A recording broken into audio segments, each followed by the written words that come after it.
എല്ലാവർക്കും നമസ്കാരം ഇങ്ങനെ പറഞ്ഞ് വാ കഴിക്കുമ്പോൾ വേറെ എന്തെങ്കിലുമൊക്കെ മാറ്റി പറയാൻ തോന്നും. അപ്പോൾ വേറൊരു ഭാഷ അത് ഏത് ചെയ്യാം എന്നിങ്ങനെ ആലോചിച്ചുകൊണ്ടിരുന്നപ്പോഴാണ് എനിക്ക് മാജിക് ലാം എന്ന് പറയുന്ന വീഡിയോ ഓർമ്മ വന്നത്. എനിക്ക് എൻ്റെ ഓഡിയൻസ് നിന്ന് സൂപ്പർ ഹിറ്റ്, പലരുടെയും ഫേവറേറ്റ് ആണെന്ന് എനിക്കറിയാം. ആ വീഡിയോയിൽ നമ്മൾ modern day Jim Carrey Sajid Khan സാറിനെ പറ്റി പറയുണ്ടായി. സാറിൻ്റെ തൂലികയിൽ നിന്ന് വന്ന ഓരോ തമാശയും എനിക്കിപ്പോഴും ഈസോഫാസൊക്കെ വേദനിക്കും. നമ്മാര് തമാശകളല്ലായിരുന്നോ?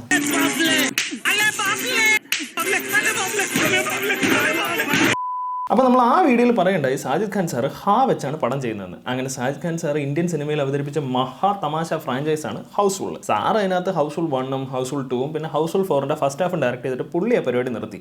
പക്ഷേ തുടങ്ങിയ സാജിദ് ഖാൻ സാർ നിർത്തിയിട്ടും കാശ് ഇങ്ങനെ വന്നുകൊണ്ടേയിരിക്കുന്നു എന്നുള്ള ഒറ്റ കാരണം കൊണ്ട് പ്രൊഡ്യൂസർ സാജിദ് നാദിയാദ്വാല ഒരു 3-4 കൊല്ലം കൂടുമ്പോൾ ഓരോ പാർട്ടായിട്ട് ഇങ്ങനെ ഇറക്കിക്കൊണ്ടേയിരിക്കും. അങ്ങനെ ഈ ഇടയ്ക്ക് ഹൗസ്ഫുൾ 5 എന്ന ഒരു അമരകാവ്യം ഇറക്കുകയുണ്ടായി. അദ്ദേഹം പറയുന്നത് ഇന്ത്യൻ സിനിമയിലെ ആദ്യത്തെ 5 പാർട്ട് ഇറക്കുന്ന ഫ്രാഞ്ചൈസ് ആണെന്ന്. അതൊക്കെ ശരി, ഇന്ത്യൻ സിനിമയിലെ ആദ്യത്തെ 5 പാർട്ട് ഇറക്കുന്ന ഫ്രാഞ്ചൈസ് നിങ്ങളുടെ അക്കിക്കല്ല, ഞങ്ങളുടെ ഇക്കയ്ക്കാണ്.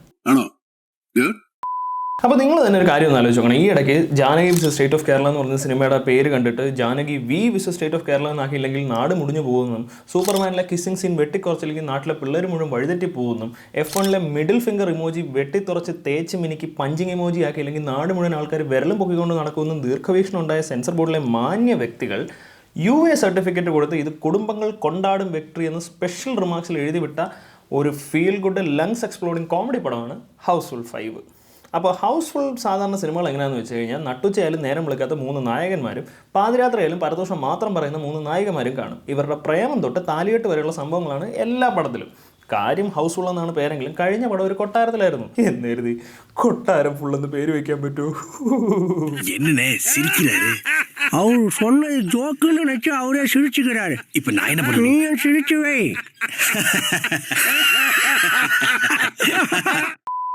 എന്തായാലും ഈ പ്രശ്നം പ്രൊഡ്യൂസർക്ക് മനസ്സിലായി. അതുകൊണ്ട് ഹൗസ്ഫുൾ 5 മൊത്തം നടക്കുന്നത് ഒരു ഷിപ്പിലാണ്. അപ്പോൾ പാടം തുടങ്ങുമ്പോൾ ഒരു അമ്മാവൻ നാക്കം തള്ളി നെട്ടോട്ടം ഓടുകയാണ്. കാരണം കഥ കടച്ചാൽ ജനൽ വിളിച്ച് വന്ന് കുത്തിക്കൊല്ലാൻ തീരുമാനിച്ച ഒരു കില്ലർ അങ്ങേരെ പുറകെ കൂടിയിട്ടുണ്ട്. പാവം അമ്മാവൻ കുറേ ഓടി നോക്കി, പക്ഷെ അവസാനം കില്ലർ അങ്ങനെ പിടിച്ച് കുത്തിക്കൊല്ലും. അപ്പോൾ ജീവന് വേണ്ടി പിടയുന്ന അദ്ദേഹത്തിൻ്റെ ചോര പുരണ്ട കൈകൾ ഇങ്ങനെ പൊങ്ങി വരുമ്പോൾ നമ്മളതിന് ഹൗസ്ഫുൾ 5 എന്ന് എഴുതി കാണിക്കും. അപ്പോൾ ഇതൊക്കെ നടക്കുന്നതിന് കൃത്യം 2 ദിവസം മുമ്പ് ഈ സീതത്തോട് ഗ്രാമപഞ്ചായത്തിൻ്റെ വലിപ്പമുള്ള ഷിപ്പിൻ്റെ ഓണർ വയ്യാതെ കിടപ്പിലാണ്. ഇത്രയും വലിയ കപ്പലുള്ളപ്പോൾ പിന്നെ വേറെ വീടും കുടിയുടെ ആവശ്യമൊന്നുമില്ലല്ലോ. അതുകൊണ്ട് ഇങ്ങേരുടെ മക്കളും കീപ്പും വക്കീലും എല്ലാവരും വെപ്പും കുടിയൊക്കെ ഇതിൻ്റെ അകത്ത് തന്നെയാണ്. അപ്പോൾ ഇങ്ങേരുടെ 100ാമത്തെ ബർത്ത്ഡേ ആഘോഷത്തിനായിട്ട് ഷിപ്പ് തയ്യാറെടുക്കുമ്പോഴാണ് ഇങ്ങേര് വയ്യാതെ കിടക്കുകയാണെന്നുള്ള വിവരം ഇങ്ങേരുടെ മക്കളും കീപ്പും വക്കീലും എല്ലാവരും അറിയുന്നത്. ഈ വിവരം അറിഞ്ഞ ഉടനെ ഇവരെല്ലാവരും കൂടെ ഓടിച്ചെല്ലും. ആ സ്ഥലത്തൊരു നല്ല കോമഡി സീനുണ്ട്. അതായത് ഇങ്ങേരുടെ മോൻ വയ്യാത്ത ഇങ്ങേരോട് സംസാരിച്ചുകൊണ്ടിരിക്കുമ്പോൾ ഡോക്ടർ പറയും അങ്ങേര് രക്ഷപ്പെടും, കുഴപ്പമൊന്നുമില്ലെന്ന്. പെട്ടെന്ന് അങ്ങേര് അങ്ങ് തട്ടിപ്പോവും. പെട്ടെന്ന് മരിച്ചുകൊണ്ട് എല്ലാവർക്കും അങ്ങ് വിഷമാവും. ബോഡി ഗാർഡ് ഉടനെ ചെന്ന് അങ്ങേരുടെ ഫോട്ടോയിൽ മാലയിടും. എല്ലാവരും കൂടി നിന്ന് കരയും. പക്ഷെ പെട്ടെന്ന് അങ്ങേർക്ക് ജീവൻ വെക്കുന്നു. ഇത് കണ്ടതും ബോഡി ഗാർഡ് മാല ഇറക്കുന്നു. തമാശ. പക്ഷെ പെട്ടെന്ന് അങ്ങേര് പിന്നെ തട്ടിപ്പോന്നു. അപ്പോൾ ഊരി വെച്ചിരുന്ന മാല പിന്നെ എടുത്ത് ഫോട്ടോയിലിടുന്നു. കൊള്ളാം, മതി. വീണ്ടും അങ്ങേർക്ക് ജീവൻ വെക്കുന്നു, വീണ്ടും മാല ഇറക്കുന്നു.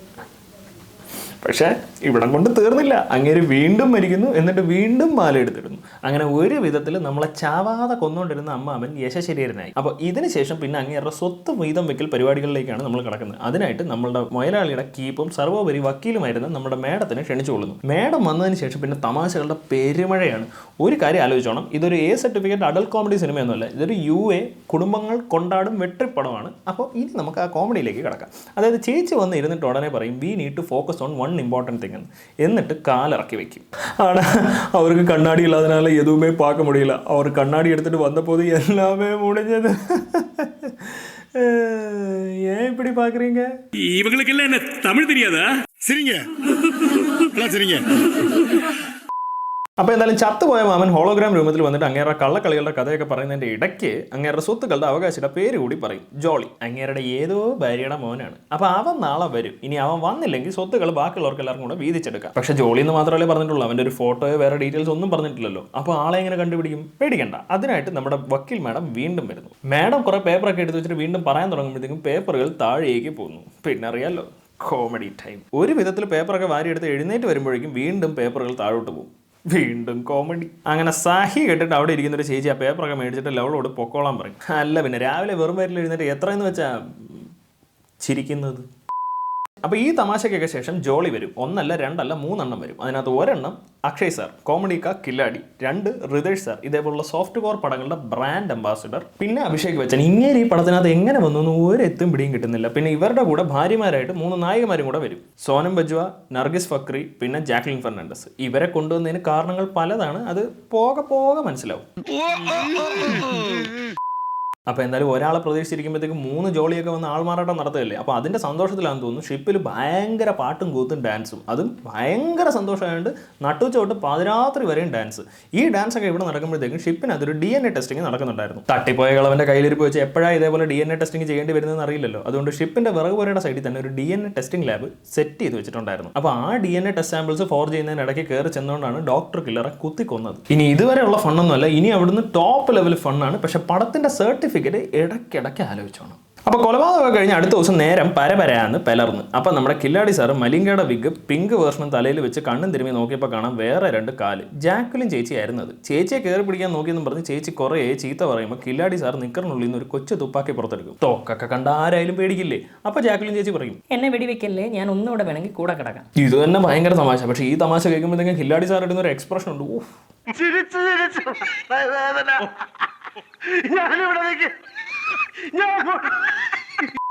അപ്പോൾ ഈ സീൻ ഇത്രയും തമാശയായ സ്ഥിതിക്ക് ഇതേ സാധനം ഒരു 2-3 തവണ കണ്ട ആൾക്കാർ വീണ്ടും വീണ്ടും പൊട്ടിച്ചിരിച്ചെന്ന് കരുതി തട്ടിപ്പോകുന്നില്ലല്ലോ. അതുകൊണ്ട് ഇതേ സാധനം വിത്ത് വേറെ വേറെ ആക്ടേഴ്സ്, പിന്നെ ഹോമോഫോബിക്കേ അല്ലാത്ത കുറച്ച് നുറുങ്ങ് തമാശകളും. അപ്പോൾ 3 നായകന്മാരായി, പക്ഷെ ഒരു നായികയെ കാണാനില്ല. അങ്ങനെ അവളെ തപ്പി എല്ലാവരും കൂടി ഇറങ്ങും. കാര്യം അത് കില്ലാടി സാറിന്റെ ഭാര്യയാണെങ്കിൽ ഹൃദയ് അണ്ണനാണ് അവരെ കണ്ടുപിടിക്കാൻ കൂടുതൽ ആർത്തി. അങ്ങനെ അവർ തപ്പി അവസാനം അവർക്കൊരു ഫോൺ കിട്ടും, ചേച്ചിയുടെ ഫോൺ. ആ ഫോൺ ഹൃദയ് അണ്ണന്റെ കയ്യിൽ നിന്ന് കില്ലാടി സാർ തട്ടിപ്പറിക്കും. അപ്പോൾ ആ ഫോണിന്റെ പുറകിൽ ഒരു വിരല്. നിന്റെ വിരലൂരി വന്നല്ലോ. എന്റെ വിരലല്ല. ഇതിലെവിടെ തമാശയെന്ന് നിങ്ങൾ ചോദിക്കുമായിരിക്കും. മാമ நான் ஒன்று சொல்லட்டுமா? கேள்வி கேட்கறது ரொம்ப ஈஸி மாமா, பதில் சொல்றதுதான் கஷ்டம். சொல்லி பார்த்தா தான் தெரியும். അപ്പോൾ ഇതൊക്കെ കഴിയുമ്പോൾ ഷിപ്പിലെ കിച്ചണിൽ വേറൊരു തമാശ. അത് കുറച്ച് നീളത്തിലുണ്ട്. അതുകൊണ്ട് ഏതെങ്കിലും ഒരെണ്ണത്തിന് നിങ്ങൾ ചിരിക്കും ഉറപ്പാണ്. അതായത് അവർ കിച്ചണിലോട്ട് ചെല്ലുമ്പോഴാണ് തലേ ദിവസം നടന്ന ചില കാര്യങ്ങൾ അവർക്ക് ഓർമ്മ വരുന്നത്. തലേ ദിവസം രാത്രി അവിടെ 2 പേര് നിന്ന് അടിയുണ്ടാക്കിക്കൊണ്ടിരിക്കുന്നത് കാണുമ്പോൾ ഇവർ ചെന്ന് അവരെ പിടിച്ചു മാറ്റും. അപ്പോൾ അവിടെ നമ്മുടെ കില്ലാടി സാറിനെ കൊല്ലാനായിട്ട് നടക്കുന്ന ഒരു പാരറ്റ് സാറിനെ അറ്റാക്ക് ചെയ്യാനായിട്ട് വരും. പെട്ടെന്ന് അക്ഷയ് സാറങ്ങ് മാറും. അപ്പോൾ പറന്നു വന്ന പാരറ്റ് ഹൃദയ് സാറിന്റെ അണ്ണാക്കലോട്ട് ചെന്ന് കയറി കൊടുക്കും. അപ്പോൾ ആ പാരറ്റിനെ കൊല്ലാനായിട്ട് അഭിഷേക് സാർ പാൻ വെച്ചടിക്കും. പാരറ്റ് മാറിയാൽ എന്താ, പാനിൽ അങ്ങേറെ നല്ല പ്ലാറ്റിനം പ്രിന്റ് വരും. ഇതിവിടെ നടക്കുമ്പോൾ കില്ലാടി സാർ തോക്ക് വെച്ച് വെടിവെക്കാതിരിക്കാനായിട്ട് ബോഡി ഗാർഡ് ഫ്രീസ് എന്ന് 2 തവണ പറയും. ലോകത്തെ ഏറ്റവും നന്നായിട്ട് എവിടെയാണ് ഫ്രീസ് ചെയ്യാൻ പറ്റുക? ഫ്രീസർ. ആളെ കയറ്റി വെക്കാൻ വലിപ്പമുള്ള ഫ്രീസറിൽ അങ്ങേരെ കയറ്റി വെക്കുന്നത് കണ്ട് നിങ്ങൾ ചിരിച്ച മനസ്സൊന്ന് പെടഞ്ഞ് നിൽക്കുമ്പോൾ ഞങ്ങളുടെ അടുത്ത ഐറ്റം ഇറക്കും. തത്തയെ കൊല്ലാനായിട്ട് വെടിവെക്കാൻ പറയുമ്പോൾ നിക്കർ തുറന്ന് വെടിവെക്കുന്ന കില്ലാടി സാർ. അല്ല, സാർ ഇതുവരെ ചിരിച്ചില്ല. അല്ല, അത് ഞങ്ങൾക്ക് ചിരി ഇടയ്ക്ക് ചിരിയായിട്ടല്ല, അത് ഗ്യാസ് ആയിട്ട് പോകും. എനിക്കിപ്പോൾ ഗ്യാസ് ആയിട്ട് പൊക്കോണ്ടിരിക്കുക. ഇത് കഴിഞ്ഞിട്ട് പിന്നെ തത്തയായിട്ട് ഫൈറ്റ്.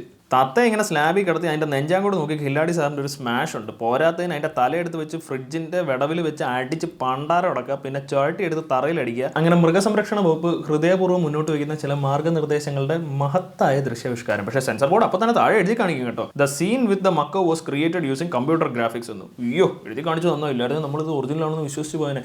ഇതേപോലെ തന്നെ കങ്കുവ കാണാൻ പോയപ്പോഴത്തേക്കും കങ്കന് മുതലായിട്ടുള്ള അടിക്കിടയിൽ മുതല ഒറിജിനലൊന്നും അല്ല കേട്ടോ എന്ന് വെണ്ടയ്ക്ക അക്ഷരത്തിൽ എഴുതി കാണിച്ചപ്പോഴാണ് സൂര്യണ്ണ സേഫ് ആണെന്ന് എൻ്റെ നൻപന് പോലും മനസ്സിലായത്. ഒറിജിനല്ല, ഞാൻ ചെയ്തതാ. എന്തായാലും ഇതൊക്കെ കഴിഞ്ഞപ്പോഴാണ് അവർക്ക് വേറൊരു കാര്യം ഓർമ്മ വന്നത്. ഫ്രീസ് 8-9 മണിക്കൂർ ഫ്രിഡ്ജിൽ ഇരുന്നാൽ എന്താ, ആൾക്കൊന്നും പറ്റിയില്ലല്ലോ, ഭാഗ്യം. ഫ്രിഡ്ജിൽ ഇരുന്നിട്ട് ചത്തില്ലെങ്കിൽ പിന്നെ എന്തു ആവാന്നുള്ള ധൈര്യത്തിലാണെന്ന് തോന്നുന്നു. അങ്ങേര് തണുപ്പ് മാറ്റാനായിട്ട് നേരെ ദോശക്കല്ലിന്റെ മുകളിൽ ചെന്നിരിക്കും. അങ്ങനെ കേൾക്കുന്നത് മോശമല്ലേ?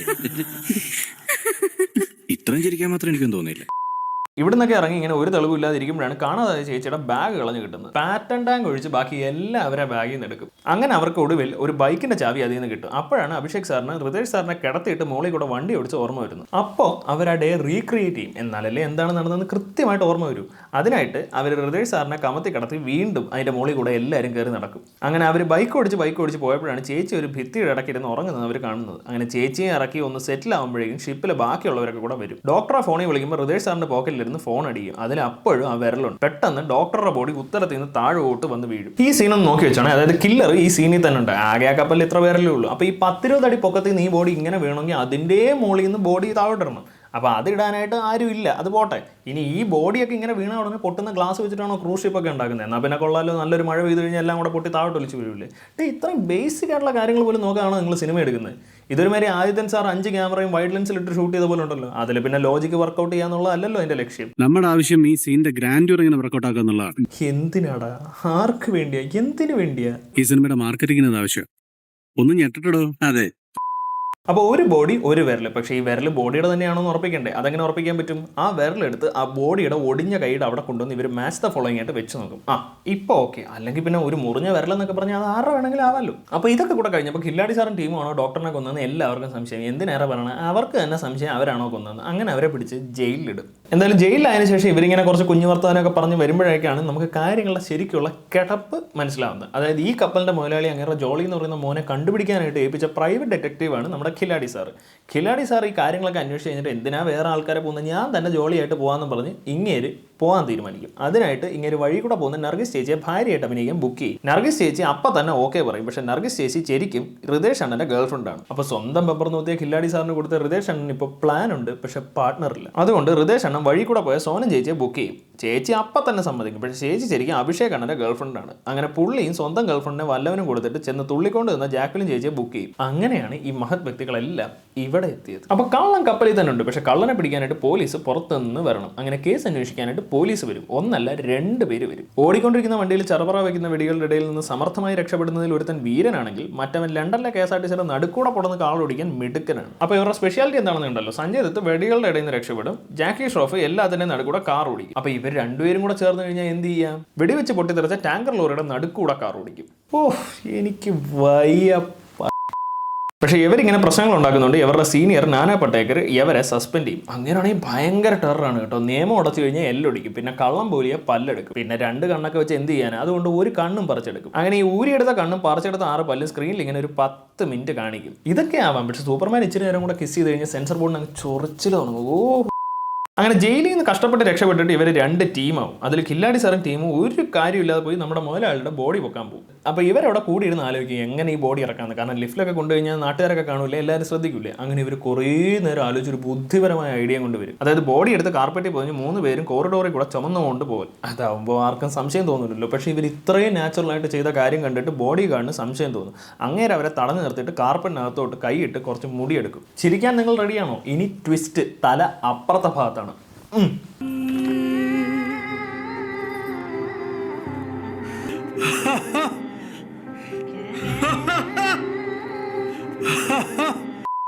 അപ്പോൾ ഇവർ ഇത്രയും നൈസായിട്ട് ആർക്കും ഡൗട്ട് തോന്നാത്ത രീതിയിൽ ശവം തൂക്കി തെക്ക് ഉടക്കം നടക്കുമ്പോൾ നമ്മുടെ ചേച്ചിമാർ ലാബിലോട്ട് പോകും. അതും ആർക്കും സംശയം തോന്നാത്ത രീതിയിൽ വേണമല്ലോ.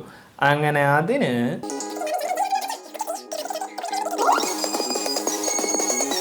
ഈ സീന് വേണ്ടി മാത്രം ഇവർക്ക് പ്രത്യേക കോസ്റ്റ്യൂമാണ്. എന്നാലേ പ്രൊഡ്യൂസർ ഉദ്ദേശിച്ച ഗുണലബ്ധി ഇതിന് ലഭിക്കും. ഒരു പ്രത്യേക രീതിയിൽ ക്യാമറ വെച്ച് ഷൂട്ട് ചെയ്ത ഈ സംഭവം ഒരു 10-25 സെക്കൻഡ് ഓടുന്നുണ്ട്.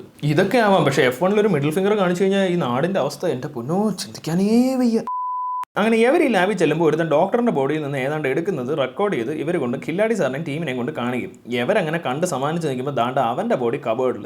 അങ്ങനെ മുതലാളിയുടെ ബോഡിയാണെന്നും പറഞ്ഞ് ഇങ്ങേരുടെ ബോഡി എടുത്തുകൊണ്ട് കില്ലാടി സാറും ടീമും നടുമുറ്റത്ത് വരും. അപ്പോഴും ചുറ്റുമുള്ളവരൊക്കെ ഇത് കാണുന്നുണ്ടെങ്കിൽ ഇവർക്കിത് അറിയില്ലല്ലോ. തമാശ തമാശ. അപ്പോൾ നമ്മുടെ സഞ്ജയ് സാറും ജാക്കി സാറും കൂടെ അപ്പം വരും. അവരുടെ സെൽഫി ക്യാമറയിലാണ് ആൾ മാറിയ കാര്യം ഇവരറിയുന്നത്. ഇതറിഞ്ഞതും അവരാകെ പാനിക്കാവും. അപ്പോൾ സഞ്ജയ് സാർ പറയും ഇനി അങ്ങോട്ട് ഫണ്ണായിരിക്കുമെന്ന്. ഇതിനു മുമ്പ് ഇതേപോലെ ഫണ്ണായിരിക്കും എന്ന് പറഞ്ഞൊരു ഇൻ്റർവെൽ ഞാൻ ഓർക്കുന്നു. അമ്മേ. അങ്ങനെ ഇതൊക്കെ കഴിഞ്ഞ് വീണ്ടും കുറേ താവഴി തന്തവഴി തറവഴിയൊക്കെ കഴിഞ്ഞ് പടം ഇങ്ങനെ മുന്നോട്ട് പോകുമ്പോൾ കില്ലാടി സാറും കുരങ്ങന്മാരുമായിട്ടുള്ള ഫൈറ്റ്. ഈ കുരങ്ങൻ്റെ ഇടി കൊള്ളുമ്പോഴത്തേക്കും കില്ലാടി സാർ ഇടുന്ന എക്സ്പ്രഷൻ കണ്ടിട്ട് നിങ്ങൾക്ക് ചിരി വന്നില്ലെങ്കിൽ നിങ്ങൾ ഡോക്ടറിനെ കാണുന്നതാണ് നല്ലത്. അങ്ങനെ ഇതൊക്കെ കഴിഞ്ഞ് വീണ്ടും കുറേ ലോഡ് തമാശകൾ. അതെല്ലാം കൂടെ ചിലപ്പോൾ നിങ്ങൾ ഒറ്റ എരിവിൽ താങ്ങില്ല. അതുകൊണ്ട് കുറച്ച് കഥ പറയാം. അതായത് കില്ലറിനെ പിടിക്കണമല്ലോ. അപ്പോൾ ഇവരെങ്ങനെയൊക്കെ കളിച്ച് ശ്രമിച്ചിട്ട് കിണഞ്ഞ് ശ്രമിച്ചിട്ടും കില്ലറിനെ പിടിക്കാൻ പറ്റുന്നില്ല. അങ്ങനെ അവസാനം കില്ലറിനെ പിടിക്കാനായിട്ട് നാനാ പട്ടേക്കർ വരും. അങ്ങേര് വന്ന് പാട്ട് പാടി കൂടെ കയറി തുള്ളി കില്ലറിനെ കണ്ടുപിടിക്കും. എങ്ങനെയാണെന്ന് അറിയാമോ? അങ്ങേര് പറയും ശരിക്കുള്ള കില്ലറിൻ്റെ ഫോട്ടോ അങ്ങേരുടെ ഈ പെട്ടിക്കകത്തുണ്ടെന്നും ആ പെട്ടി അങ്ങേരുടെ കട്ടിലിൻ്റെ സൈഡിൽ കാണുമെന്നും അങ്ങേര് ഉറങ്ങാൻ പോവാണെന്നും. ഇത് കേട്ട കില്ലർ താൻ തന്നെയാണോ ആ പെട്ടിക്കകത്തുള്ളതെന്ന് കൺഫേം ചെയ്യാനായിട്ട് ചെന്ന് ആ പെട്ടി തുറന്ന് നോക്കും. പെട്ടി തുറന്ന് നോക്കുമ്പോൾ താണ്ട് അതിനകത്തൊരു കണ്ണാടി. സത്യം പറഞ്ഞാൽ ഈ കോമഡി പടത്തിനകത്ത് ശരിക്കും ചിരി വന്ന ഒരേ ഒരു സീൻ ഇതാണ്. പക്ഷേ ഈ കില്ലർ മാത്രമല്ല, അങ്ങേർക്ക് ഒരു സഹായി കൂടിയുണ്ട്. ആരാണത്? നമ്മുടെ അഭിഷേക് സാർ. അങ്ങനെ പിന്നെ അഭിഷേക് സാർ കൊലകളുടെ ഫ്ലാഷ് ബാക്ക് പറയും. ഭയങ്കര ഫ്രഷ് കാര്യങ്ങളാണ് കേട്ടോ. അതായത് അഭിഷേക് സാർ വന്നിട്ട് ഇങ്ങേരുമായിട്ട് ഡീല് സൈൻ ചെയ്യും. അപ്പോൾ ആ ഡീല് പോകാതിരിക്കാനായിട്ട് ഡോക്ടറെ കൊല്ലും. അതിൽ സംശയം തോന്നിയ ആളെ രണ്ടാമത് കൊല്ലും. പിന്നെ അതിൽ സംശയം തോന്നിയ ആളെ മൂന്നാമത് കൊല്ലും. സിമ്പിൾ. ഇത്രയും വലിയ തമാശ പടത്തിൻ്റെ ക്ലൈമാക്സ് എന്ന് പറയുമ്പോൾ ഏത് ലെവൽ ഫണ്ണായിരിക്കണം? ആ ലെവൽ ഫണ്ണ് തന്നെ.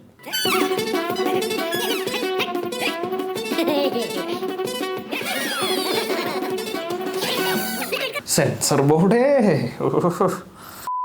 അവസാനം ഒറിജിനൽ ജോളി വരുന്നു. അങ്ങനെയൊക്കെ കാശ് ഒന്നും വേണ്ട, അതെല്ലാവരും കൂടെ വീതിച്ചടിച്ചോളാൻ പറയുന്നു. Happy ending. പിന്നെ ഞാനൊരു കാര്യം പറയാൻ പറ്റുമോ? അതായത് ഈ പടത്തിന് മൊത്തം കൂടെ 2 വേർഷൻ ഉണ്ട്. അതായത് ഹൗസ്ഫുൾ 5A പിന്നെ ഹൗസ്ഫുൾ 5B. രണ്ടിൻ്റെയും തമ്മിലുള്ള വ്യത്യാസം എന്താണെന്ന് വെച്ചാൽ രണ്ടിലും വേറെ വേറെ കില്ലേഴ്സാണ്. 2 പടവും തമ്മിൽ ഭയങ്കര വ്യത്യാസമാണ്. അതായത് ഹൗസ്ഫുൾ 5Aയിൽ ഈ മാമനല്ലായിരുന്നു വില്ലൻ. ഹൗസ്ഫുൾ 5Bയിൽ ഈ ചേച്ചിയാണ് വില്ലൻ. എന്നിട്ട് പിന്നെ ബാക്കി കഥ ഇത് തന്നെയാണ് സാർ. പക്ഷേ ഞാനിന്ന് ചെയ്യാനായിരുന്നു ആക്ച്വലി ഈ അവരത് നഹീദ, നമ്മുടെ ഒരു സബ്സ്ക്രൈബർ ഉണ്ട് നിതിൻ പി ബാബു എന്ന് പറഞ്ഞു. പുള്ളി കുറേ കാലമായിട്ട് നവരസ നായകൻ ജഗ്ഗീഷിൻ്റെ ഒരു പടം ചെയ്യണം എന്നിങ്ങനെ പറഞ്ഞുകൊണ്ടിരിക്കും. എനിക്കാണെങ്കിൽ അത് പറ്റാറില്ല.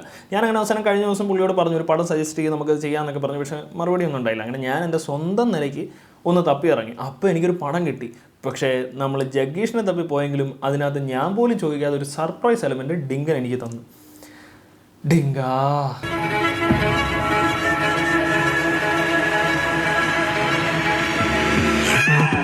Show me a throne without a name, the people down to die for. Show me a crown without a leader in its jewels. Either get your fate decided by the people, scream about your head and say your piece before you meet the guillotine.